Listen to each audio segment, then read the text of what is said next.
60 రోజుల్లో మీతో ఇంగ్లీష్ అద్భుతంగా మాట్లాడిస్తాం. వెంటనే కాల్ చేసి జాయిన్ అవ్వండి.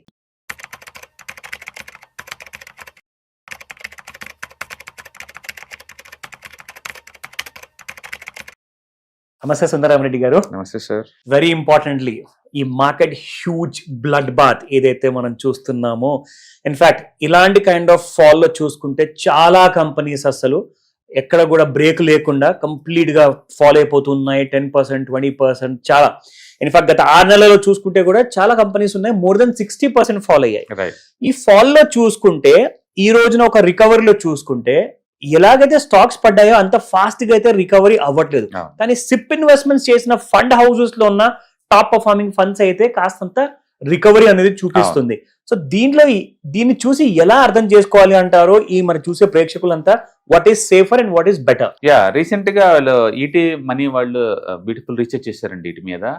ఎస్ఐపి చేస్తే వాళ్ళ రికవరీ ఎంత క్విక్ గా అవుతుంది కంపేర్ టు నార్మల్ వాళ్ళతో పోల్చుకుంటే దాని మీద స్టడీ చేశారనమాట. యాక్చువల్ నేను ఎట్లాంటి పానిక్ అటాక్ స్టాక్ మార్కెట్ కొత్త ఏం కాదు. అవును, ఈ హిస్టారికల్ డేటా మనం చెక్ చేసుకుంటే number of times, suppose single day నేను పాలు చెప్తున్నా, సింగిల్ డే పాలు 2020 కోవిడ్ అప్పుడు సింగిల్ డే కి 12% డ్రాప్ అయింది మార్కెట్. 12.75 single day. ఎప్పుడు March 23, 2020 single day fall. And May 17, 2004 లో సింగిల్ డే పాల్ 12% అండి. వాజ్పేయి గవర్నమెంట్ డ్రాప్ అయినప్పుడు పార్లమెంట్ మెజారిటీ తక్కువ అయిపోయి. అండ్ 2008 జనవరి 21 లో గ్లోబల్ ఫైనాన్స్ క్రైసిస్ అప్పుడు 10% డ్రాప్ అయింది. ఆ తర్వాత మార్చి 31, 1997 లో ఏషియన్ ఫైనాన్షియల్ క్రైసిస్ 7% డ్రాప్ అయింది. ఈ లెక్కను చూసుకుంటే 6% నుంచి 12% సింగిల్ డే డ్రాప్స్ ఉన్నాయి హిస్టారికల్ డేటా చూసుకుంటే. ఓకే, ఇంత డ్రాప్ అయితే ఈ టైంలో మనం ఎస్ఐపీలు కానీ కంటిన్యూ చేసుకుంటే, ఆప్కుండా కానీ కంటిన్యూ చేసుకుంటే మనకు వచ్చే అడ్వాంటేజ్ ఏంటంటే, మార్కెట్ డ్రాప్ అయినప్పుడు ఏంటంటే ఎవ్రీ మంత్ వీళ్ళు కమిట్మెంట్ ఇస్తారు కదా, 5,000, 10,000 అనేది ఎక్కువ యూనిట్లు వస్తుంది తక్కువ రేటు దగ్గర. అది మార్కెట్ రికవరీ అయిందనుకోండి, మామూలుగా మార్కెట్ తో బట్టే మూవ్ అవుతూ ఉంటుంది. యాక్చువల్ గా మనం అబ్జర్వ్ గా చేసాం అనుకోండి, కోవిడ్ క్రాష్ అప్పుడు మార్కెట్ రికవరీ కావడానికి 7 months పట్టింది. పడ్డ మొత్తం మళ్ళీ తిరిగి అదే ప్లేస్ కి రావడానికి 7 months పట్టింది. ఎస్ఐపి వాళ్ళు చేసిన వాళ్ళు రికవరీ కావడానికి జస్ట్ 4 months పట్టింది. ఓకే, ఎవరైతే ఎస్ఐపీలు ఇన్వెస్ట్మెంట్ చేస్తుంటారో వాళ్ళు మార్కెట్ ని బీట్ చేస్తున్నారు ఈజీగా. ఎందుకు అలా జరిగిందంటే, మార్కెట్ పడ్డప్పుడు వీషేప్ తో పడ్డా సరే వీళ్ళు ఎవ్రీ మంత్ ఎస్ఐపీలు చేస్తున్నారు కదా, కింద పడే కింద ఎక్కువ యూనిట్ గ్యాదర్ అవుతున్నాయి. పైకి మార్కెట్ పెరుగుతున్నప్పుడు ఏంటంటే ఎక్కువ యూనిట్ ఉన్న సర్కిల్ మనీ ఎక్కువ గ్యాదర్ అవుతుంది, ప్రాఫిట్ అనేది ఫాస్ట్ గ్రో అవుతుంది. జస్ట్ 4 months రికవర్ అయిందండి కోవిడ్ అప్పుడు ఎవరైతే ఎస్ఐపీలు చేశారో వాళ్ళందరూ. అట్లా హిస్టారికల్ డేటా మనం ప్రతిసారి చూసినట్టు లెక్కేసుకుంటే, అండ్ కోవిడ్ అప్పుడు 7 months రికవరీ కాస్త 4 months ఎస్ఐపీ వాళ్ళకి. అండ్ స్లో డౌన్ చైనాలో జరిగినప్పుడైతే రికవరీ కావడానికి 8 months పట్టింది. ఎస్ఐపి వాళ్ళకి 3 months పట్టింది recovery. And European debt crisis అప్పుడు మార్కెట్ రికవరీ కావడానికి 28 months పట్టింది. ఎస్ఐపి వాళ్ళకి జస్ట్ 5 months పట్టిందండి. That's a very smart move. ఎందుకంటే ఎంత క్విక్ గా పెడితే అన్ని ఎక్కువ యూనిట్లు గ్యాదర్ చేస్తున్నారు, రికవరీ అప్పుడు త్వరగా అవుతుంది వాళ్ళకి, ఎందుకంటే తక్కువ రేటుకి ఎక్కువ యూనిట్లు కాబట్టి.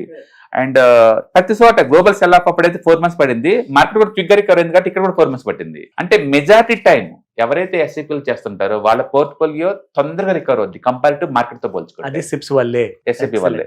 అందుకని ఎస్ఐపి వల్ల బెస్ట్ థింగ్ ఏంటంటే యావరేజ్ అవుతా ఉంటుంది, డాలర్ కాస్ట్ యావరేజింగ్ అంటారు కదా. అందుకనే పబ్లిక్ ఏంటంటే అంత సింపుల్ గా ఉంటే they don't like it maybe. అందుకని భయంతో పానిక్ కాగానే ఆపేస్తున్నారు ఎస్ఐపీలు. అవును, అది తప్పు, అది రాంగ్. ఈ డేటా ఇదే చెప్తుంది. బట్ ఈటీ వెల్త్ వాళ్ళు మాత్రం ఇన్ టైమ్ లో చేశారండి రీసెర్చ్ వాళ్ళు. ఇట్స్ బ్యూటిఫుల్ రీసెర్చ్ రిపోర్ట్ బయట తీశారు వాళ్ళు. అండ్ మీరు ఎవరైతే మ్యూచువల్ ఫండ్స్, ఈటీఎఫ్స్, ఇన్వెస్ట్మెంట్స్ ఏదైనా కానీ ఫైనాన్షియల్ టూల్స్ కనుక పానిక్ లో ఉన్నప్పుడు ఆపొద్దండి, కంటిన్యూ చేసుకుని తెలపండి investments. Long term point of లో మాత్రం తక్కువ రేటు దగ్గర ఎక్కువ యూనిట్ల గ్యాదరింగ్ ఛాన్స్ అస్సలు వదలమాకండి. ఈవెన్ కోవిడ్ అప్పుడు ఐఎమ్ షూర్ దట్ చాలా మంది గుర్తుంటుంది, Rakesh Jhunjhunwala Tata communication almost 60% drop అయింది. ఆ టైంలో 2% స్టేక్ తీసుకున్నాడు. ఆ టైంలో వండర్ఫుల్ డిసిషన్ అది. యాక్చువల్గా ఆల్మోస్ట్ 5x అయిందండి తర్వాత, with in 5 years 5x. Okay, even Warren Buffett కూడా బ్యాంక్ ఆఫ్ అమెరికా కొన్నది ఫైనాన్షియల్ క్రైసిస్ అప్పుడు. తర్వాత ఆల్మోస్ట్ దానికి 10x ఏం వచ్చిందండి. అందుకని ఎప్పుడైనా పానిక్ లో ఉన్నప్పుడు మంచి బిజినెస్ హౌస్ తక్కువ రేట్ దొరుకుతున్నప్పుడు దాని కొంటలో మంచి మీనింగ్ ఉంటుంది. So be greedy. అవును, అందుకని ఇలాంటి పానిక్ లో పర్మనెంట్ కాదనే విషయం అందరూ తెలుసు. ఎందుకంటే హిస్టరీలో తిరిగేస్తే బోల్డ్ అని ఎగ్జాంపుల్స్ ఉన్నాయి. అందుకని హిస్టరీకల్ మనం చెక్ చేసుకునే కొద్దీ నీకు ఆన్సర్ దొరుకుతుంది తర్వాత ఏం జరిగింది నెక్స్ట్ అనేది. కాబట్టి ఎస్ఐపీలు ఎవరు కంటిన్యూ చేయండి, ఎవరు ఆపొద్దు. అండ్ మార్కెట్ లో పట్టడం, లేవటం, రికవర్ అవటం ఇవన్నీ మామూలే. బిజినెస్ ఇవన్నీ తట్టుకొని అన్ని అబ్జర్వ్ చేసుకుంటూ ముందుకు పోతా ఉంటే, ట్రూ. కాబట్టి don't stop the SIPs, keep on continue. కాబట్టి మనకి ఎక్కువ బెనిఫిట్ అవుతుంది. అండ్ ఈ స్టడీ వల్ల ఏంటంటే మార్కెట్ తో పోల్చుకుంటే మనమే త్వరగా రికవర్ అవుతున్న విషయం కూడా ప్రేక్షకులకు అర్థమవుతుంది. ఇట్స్ ఎ గ్రేట్ ఎగ్జాంపుల్ అండి.